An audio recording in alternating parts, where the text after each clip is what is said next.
All right, welcome to the next video in our discussion of internal shear moments for beams. Okay, in this video, we're going to be focusing on kind of exploring more detail the relations that exist between the shear and moment diagram.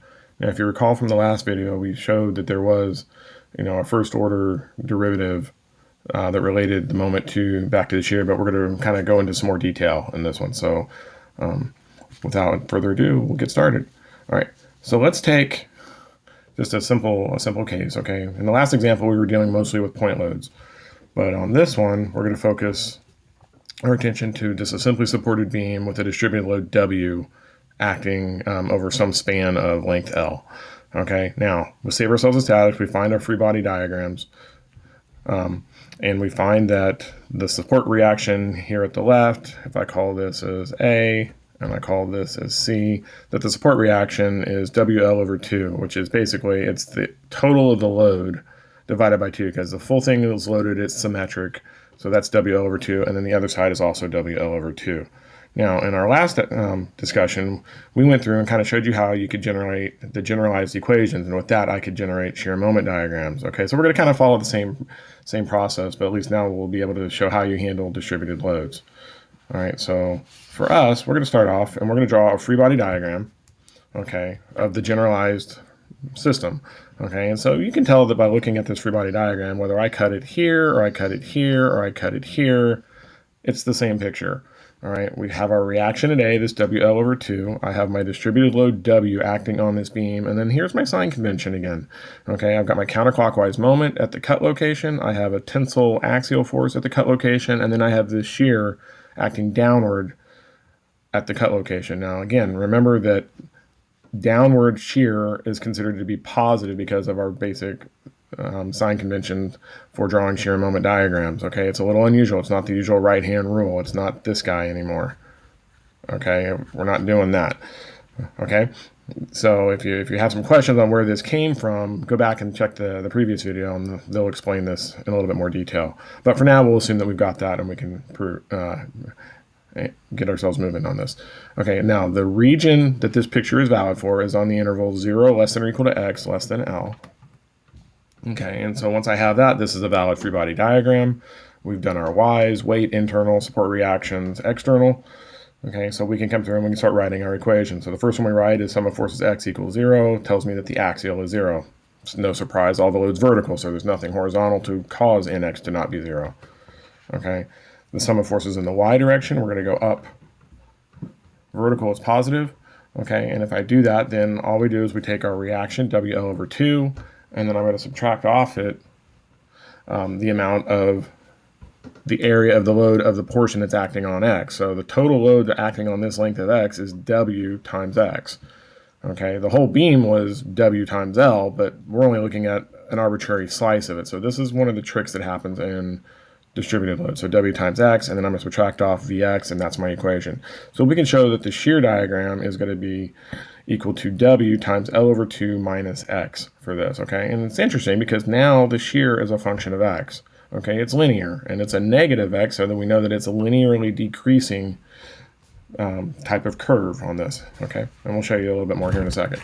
Okay, if I go through and I do our moment equation on here, okay, we'll play the same game, right? I'm going to do the sum of moments, and we're going to do that at my cut location, equal to 0. That's going to be a WL over 2 negative times x, because the moment that this guy causes about this point right here is clockwise, and that's negative according to our sign convention, okay, plus the moment that this guy causes. All right, so the total force we know for a uniform distributed load is the magnitude of the load multiplied by the length on which it's acting. So that's Wx, that's the magnitude of the load. And the location of that resultant, that resultant magnitude, if you will, for a uniform distributed load is somewhere in the middle. Okay, it's exactly at the middle on this guy. If this were linear or some other function, that wouldn't be the case, but for a uniform distributed load, it's always in the middle. So that's why I'm doing W times x, that's the magnitude of the load, multiplied by x over 2 is where it would be acting at. Okay, and so that's how I start to get this value, and then we add in finally our mx, which is our internal moment at the location that we want, and so we can calculate that all that's equal to 0. Okay, and so if I do a little bit of algebra and I solve this, you can see that the moment equation is now WL over 2 times x minus WX squared over 2. Okay, and so this guy is now a function of x squared. So he's parabolic. Okay, and he's negative, so it's actually a parabola that is opening downward that describes his basic behavior. Okay, all right, so with those equations, we can go in and we can actually draw the relationships that these curves plot. Okay, and so here's my starting beam, and again, we draw the shear diagram first, and then I draw the moment diagram next, and these guys all build on each other. All right, so if I take my shear equation that we had up here, this W and then L over 2 minus X quantity, okay, at X equals to 0, clearly I have WL over 2 by plugging in X equals 0 over here. Okay, and then at X equals L over 2, I have a V of 0. Okay, and that would be this point here. Okay, and then at X equals to L, I'm at minus WL over 2. That's the plot of the shear diagram for a distributed load. Okay, so now we know that this is a constant. Okay, and if we look at the order of the function on this, this guy is at n equals 0. It's the same value everywhere. Okay, and we said that we gain in order as we go down. So if I do plus 1, then this guy better be n equals 1, and then I add another 1 to get to the moment. This guy is n equals 2. Okay, for the regions that we're looking at. Now, there are some exceptions to the way that we draw these pictures that we'll talk about in subsequent videos, but for now, this is what we're looking at, and this is the case, all right? Okay, now, if we go through, and so we've got our moment diagram, and we've drawn our shear diagram, okay, we can plot a few points just to kind of give us some markers, and so I just arbitrarily chose to take x equals to 0. If I plug in x equals 0 here, I get a moment of 0, and if I plug in x equals L over 2 here, I get a moment of WL squared over 8. That's the value here at the halfway point. Okay, and then likewise at x equals L, we have an mx equals to 0. Okay, so we have basically a series of 3 points happening here. Okay, now we know that the shape of the function is parabolic, minus x squared, so that I know that I need a parabola that's a negative parabola, meaning that it opens downward, that connects all 3 of these points. Okay, and so this curve would look something kind of like this. Okay, now because the load's symmetrical, I can see that that's the maximum, but we need a better strategy for finding that maximum value, so we'll talk about that here. Okay, all right, to find the location of the maximum, you know, if this were a beam that we weren't sure of where it was because the loading is a lot more complex, this one's fairly simple, okay, because I just want to show the math behind it, okay. To find m max, we know that we have a function of x, okay, and if you remember from calculus, if I have an f of x function, okay, then to find an f max on this, I need to take the first derivative with respect to x of that guy and set it equal to 0, and then solve for x, if you remember doing those kind of things. Okay, and so that's all it is just some basic calculus. So just to kind of prove our theory that that maximum point was indeed at the middle, I can take the first derivative of x of my function, w over 2, okay, and set it equal to 0. Okay, and when I do that, here's the derivative marker, here's w over 2, and then this is lx minus x squared, okay, and that's going to be equal to w over 2, and then if I take the first derivative of this piece of it, then that's going to be L, and then my minus x squared becomes minus 2x, all equal to 0. All right, so the only place that this becomes true, where it's equal to 0, is at the location x equals L over 2. That's how I knew that that was the maximum on this. Okay, now again, we were able to take some liberties, and we could kind of observe that that's what it was, but in general, I can prove it every single time. All right, and so then to find the value of the maximum, I then take this location, right, and I plug it back into the formula for the moment.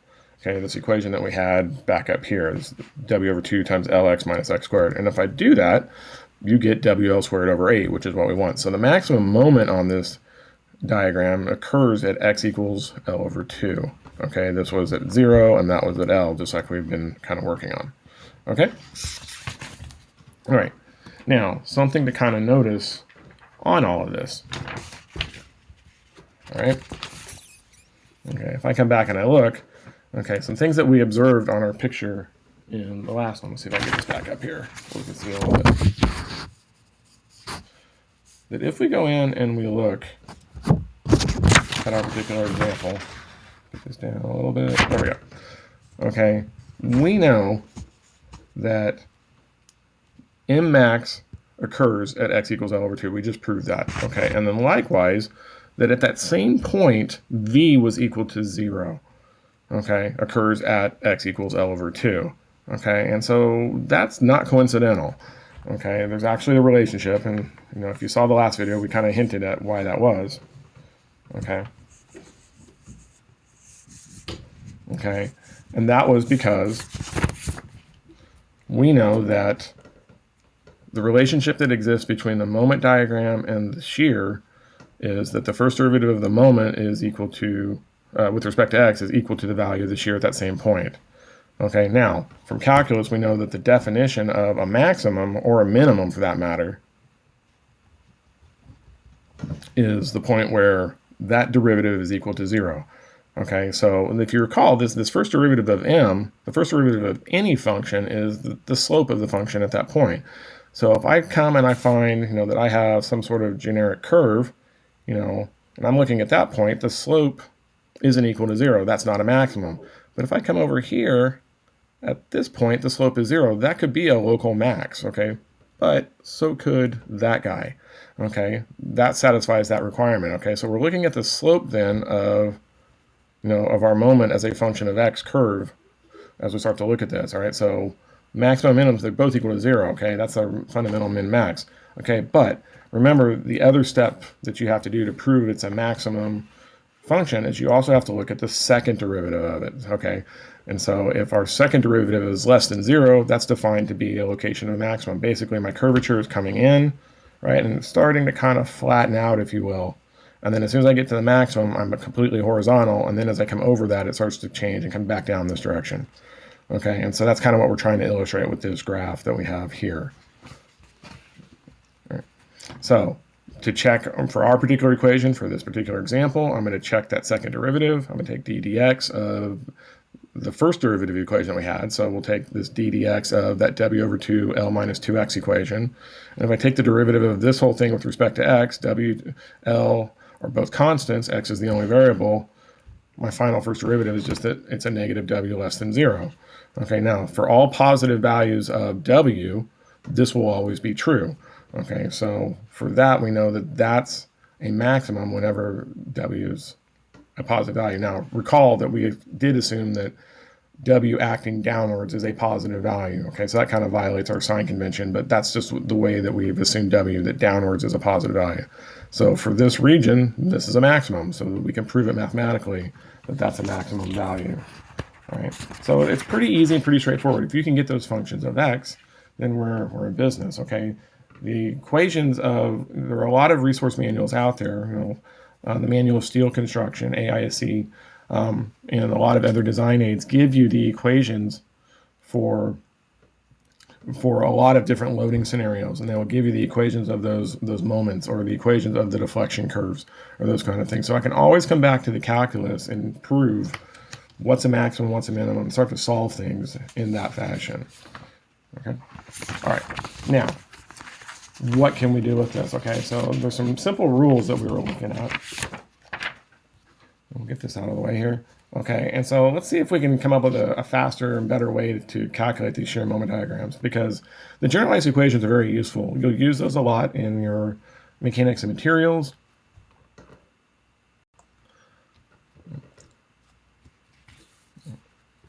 But it all boils back to this basic relationship that we have of dm dx being equal to v. All right, so all we're going to do is we're going to kind of rearrange this a little bit and see if we can come up with a different strategy for how we can draw shear moment diagrams. So we're going to assume that we have our shear diagram. Okay, this is the same one that we had. This was WL over 2. This was minus WL over 2. Whoops. Over 2 on this guy, all right?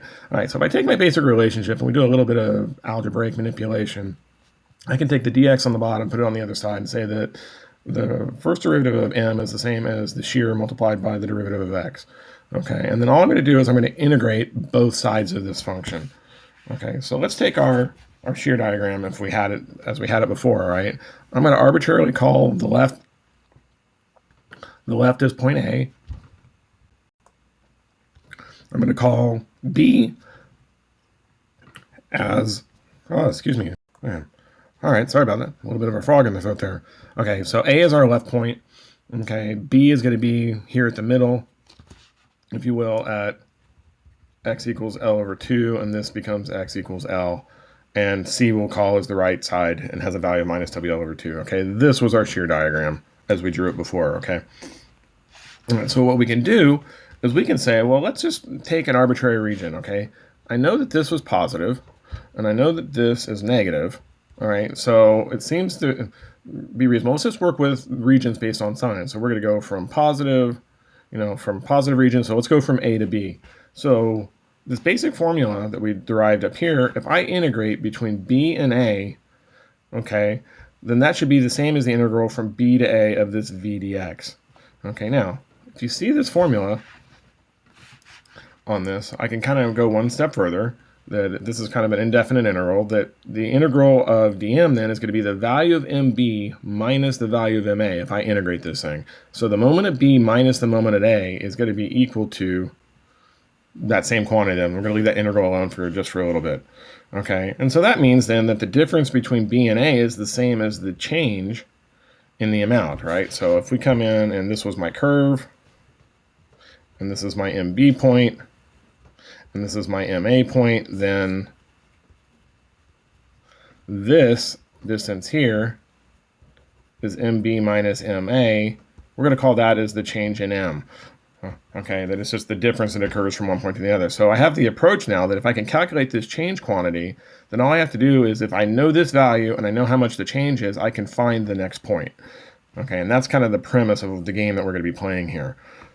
Right, so now if I take and I look at this right-hand side of the equation, again, the integral from b to a of v dx, okay? Okay, if you remember from calculus, anytime I take a function, because again, v is a function of x, right? And if he's a function of x and I integrate it with respect to x, then the integral that I've just performed is basically finding the area under that curve. Okay, so what we're finding here is the area under the shear diagram between a and b. Okay, now for fairly simple shear diagrams, such as the one we have up here, I can find the area of this shear diagram, right? In this case, we knew this was linear, so this is a triangle. I can find that area. And if I can find that area, then that becomes the change in the moment for that particular region. Okay? Now, again, just for clarity, we recall that in calculus, we said if we took the integral of f of x dx, that was the area under the curve f of x. Okay? Again, we need to put some limits on there to actually tally up the points, but you get the idea. Okay. All right. So for our basic example, what we can do, if we come back, we can say then that the change in moment between A and B, so if I pull this back down here, okay, the change in the moment between A and B then is the area of this guy. So it's going to be the area of a triangle. It's going to be 1/2 of the height, WL over 2, multiplied by the length. All right, and so this length right here is L over 2. Right? All right, and so if I do that, then the change in the moment between A and B is 1/2 of positive WL over 2 multiplied by L over 2. Now again, you got to watch these signs. Make sure you get those. So that's kind of one of the reasons back up on this picture I like to put positives and negatives on things. It kind of helps remind me to put that value down, all right? And so then the change in the moment between A and B is WL squared over 8, okay? Which incidentally happens to be the same value as that maximum that we had earlier on. Okay, and then likewise, we can do the same thing going from B to C. Okay, so now we're going to find the area between B and C, everything on the negative region. Okay, and again, this is a triangle, so we're going to do 1/2 of the height, which is now a negative WL over 2, multiplied by L over 2. Okay, and that will get me to minus WL squared over 8. Okay, and so we're just kind of moving on. We're finding these incremental pieces. All right, so what we do, and kind of show you how we put all of this together on us here, okay, is maybe I have my shear diagram listed like this. Now again, we knew that this was n equals 1 based on our order of the function, that it was a linear function, so n equals 1. And we also know that it gains in order as we come down. So if this is n equals 1, this is n equals 2. This is my moment, this is my shear, and so I've drawn my shear diagram just the way that we want to kind of work at this. Okay, so WL over 2 and minus WL over 2. Okay, and then x equals 0, x equals L over 2, x equals L. And so I arbitrarily just kind of laid this point in here. That should be a C there, just to kind of lay it in. Okay, this is actually what we call a critical point, and in the next video I'll show you the list of how you know what's a critical point. Okay, and it's just a simple checklist of 4 or 5 items, and if you meet those cases, then we can start to do some really complex problems using the same basic approach. All right.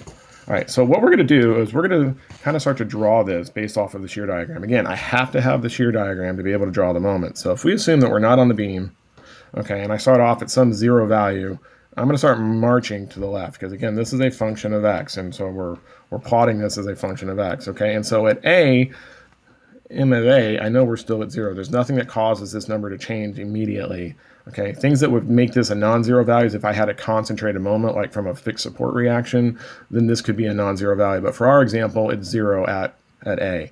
Okay, and so all we're going to do is we're going to take that idea that we had before, that if MA is equal to 0, then the value at B, the value of the moment at this location, should be the original value plus the change that we calculated in between the two. All right, so we're going to take 0 plus WL squared over 8. That gives me WL squared over 8. The value here is now WL squared over 8. Okay, now there is a bit of a problem that comes in this, okay? We got to kind of connect the dots. Okay, so I have 2 dots located on here, you know, and I know that I need to connect a parabola in between those because it was n equals 2 in that region.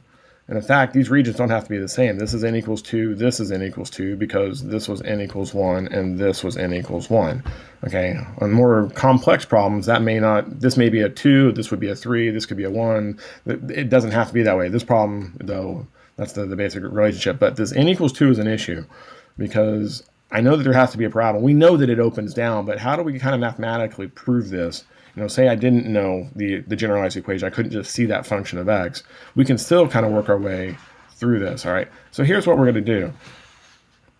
Okay, we're going to go back and we're going to basically connect the dots that we just drew on the plot by looking at the order of the equations of v. Okay, so again, we're coming back to dm dx is equal to v. And so what that means is it means that the slope of the moment diagram corresponds to the magnitude of the value of the shear. All right, so if we go through and we look, you can see that for region AB, this distance here, okay, is a larger value than the value that's here.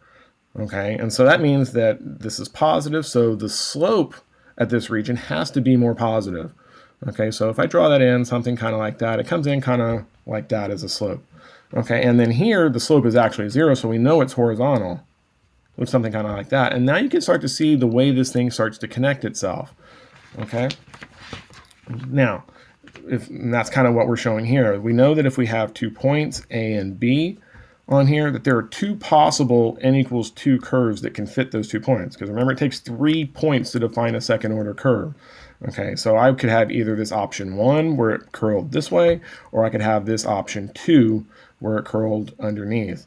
Okay, so for our example, if we look at the slopes, we had this slope here, and I had a reasonably flat slope. It's clearly the first option. So I can come back up and I can start to connect in that, oh, it's got to be something that kind of looks like this. And most of the time in design, you know, I know that this is an n equals 2 curve. It's second order. Okay. I don't really care about the values from a design standpoint, because if I design for him, I'll be okay here. Okay, but if you want to find it, you can always go back and get the equations like we showed in the last video. But for just a simple construction on this, we can kind of start to work our way through this particular process. Okay, now we can go through and we can kind of look at the rest of the pieces. And that's kind of the nature of what it is that we're looking at. Okay, so what I did is I generated a shear diagram, okay, that kind of looks similar to what we had. This would be an A, and this would be some other point, you know, B, not necessarily the B in our picture. But the idea is that if I always go back and I look at this equation. This is the equation that kind of makes the world go round in the world of shear and moment diagrams. Okay, that this relationship, that the picture of the slope of the moment diagram, that there's some function that if this is my shear, there's some function that has to match or correspond to this, that we're looking at the slope. And so this is the game that we just played. We found that the value of the shear is the highest here. It's a positive, so it's a positive slope here. Okay, and here it's flat. It's not 0, so this may not be a maximum, but it is something that kind of looks like that. Okay, but it's a smaller value on the right than it is on the left. So that means it's not as steeply positive as it was here. And so that's how we can start to kind of work our way in and establish what the lines are starting to look like here. All right, and that's the trick to how we start to construct these shear and moment diagrams. Okay. All right, and that's all there is to it. It all comes back to this, and can I find the lines to pick the points. Now, if you get into higher order functions, third, fourth order functions, it becomes a little more challenging, but the vast majority of the simple cases that you'll see in an undergraduate education, or really even in practice, we don't get much higher than third order in most standard structures. Okay, at least in my profession, which is civil engineering. All right, okay. Now, the other trick to this is that we know that if this was a higher value of shear on the left and on the right, then we know that the slope on the left is greater than the slope on the right. That's what told us path 1, okay? But we also know that because of the presence of this positive sign, okay, that the magnitude of the moment on the right has to be greater than the magnitude of the moment on the left, okay? And that kind of goes back to what we were saying about that change in moment value, okay? That this distance was delta m, okay? And so if I have my value at the left, to find the value at the right, I just took the left value and I added delta m. Well, delta m, we said, was the area underneath this guy. And because this area is considered positive, this point, the next point, has to be higher than the one before it. So again, we're marching everything left to right. All right, so the next point is higher because it's still positive, and then it gets here, it's positive. Okay, and that's what we're looking at. Now, if we come back and we look at our approach for the second piece, once I get to this point, now we go, is the next point higher, lower, or the same? Okay, and in this case, we know that it has to be lower because it's negative. So the next point's a little bit lower, and then from that point, it's a little bit lower because it's still negative. And this thing just starts kind of decreasing its way through here. Now, what we can do is we can take this curve, right, and say that that was delta m from B to C. Okay, and so we play the exact same game that we had on this. Okay, and so we can say then that MC is equal to MB plus the change in MBC. Okay, and so this was my end point, this was my start point, and that's the change. Okay, and it's exactly the same as what we did here between A and B. All right, and so we calculated before then that this particular value, all right, we'll just whip it out here again real quick, that the moment at B we said was WL squared over 8. Okay, and then we're going to add to this, and we found that this guy was minus WL squared over 8, the change between B and C. And again, that was the change, that it's 1/2 of minus WL over 2 times L over 2. That gets me this guy. And if I do that, then the MC point, we know, has to be at 0. Right? Okay, and so then we know that it's also a second order function. Okay, so then what's this curve look like? Because we have the opportunity that it could be doing either this guy or we could be doing this guy. If I call this as 1 and this is 2, which one do you think it is? Right? Again, we go back to dm dx equal to v, and we look at that relationship. Okay, and so for us, the slope to this curve, the tangent lines on this, are correspond to the value of v. So here, the v was 0, so this slope is basically flat. Okay, and then here is our largest negative value, so it's the most negative slope on the region. And then everything else is kind of something a little bit less negative as we go through. And you can see that just by doing that, I can start to lay this thing in. All right, and so that becomes our equation, right? And again, this is second order, because it's parabolic, and that jives with everything that we proved when we wrote the generalized equation. So what this does is this is a very powerful technique. It really only works when the loads are fairly simple, like if I have rectangular regions or constant regions or linear at the most. If I start getting into some really obscure patterns, sinusoidal waves or non-uniform, non-linear distributed type of function, it gets a little bit harder. You can still do it, but it gets a whole lot harder, a whole lot more difficult. All right. So for us, then we can come in and say, well, that's what my moment diagram looks like. And this looks exactly like the one we had in the first picture. So that's how we can start to kind of construct these, just by playing a few games about calculating these points by moving from left to right and then incorporating the relationship between the end point and the start point and the change. And the change, we said, was the area under the shear diagram between the same 2 points. All right, so that's kind of the nature of what we've done. Right. So in our next video, what we'll do is we'll come up with a few more examples, okay, probably a little bit more involved, and just kind of show you how I can start to use this approach. You'll notice that I solved this problem without ever writing a function of x.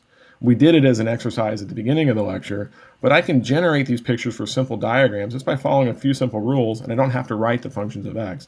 In fact, as long as I had the support reactions, I didn't even have to draw a free body diagram on this. So that's a pretty cool, quick and dirty technique for drawing shear moment diagrams. And this is where, beam design and structural analysis, and structural design starts, because I draw my beam, I put the loading on it, and then I generate these shear moment diagrams, or I use some software to help me do it. But either way, I can do it, and I don't ever have to write the generalized equations.